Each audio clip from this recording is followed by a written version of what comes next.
Je vais parler de la nomination du général Masunzu à la 3e zone de défense. Tulisema kwa uteuzi wa General Masunzu kwa nafasi ya uongozi wa tatu wa kijeshi huko kwetu wa ulinzi. Nous savons que tunajua kwamba ce qui se passe dans les moyens et hauts plateaux, tunajua kwamba ambayo yanapitikana hapa kwenye nyanda za juu na za kati, d'Uvira, Fizi et Mwenga. Za Uvira, Fizi na Mwenga, certainement ce sont ses frères.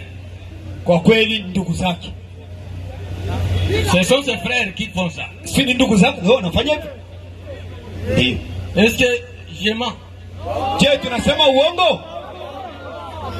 Et je sais que beaucoup de gens se sont plaints. Na tunajua kwamba watu wengi hapa wamesema sana, wamelalamika sana.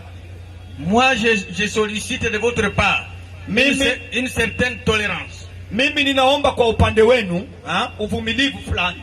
Jugeons le maçon au pied du mur. Tujaribu kuangalia maçon au mjenzi kwenye ukuta. Donnons-lui 6 mois.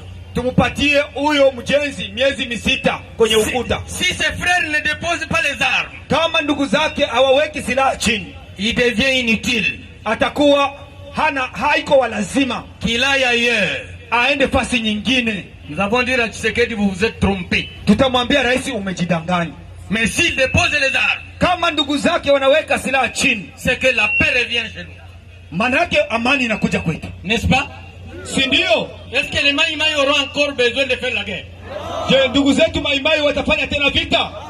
Ils vont faire la guerre contre qui? Watafanya vita na nani? Parce qu'ils ont déjà déposé les armes. Kwa sababu hawa wamekwisha kuweka silaha chini.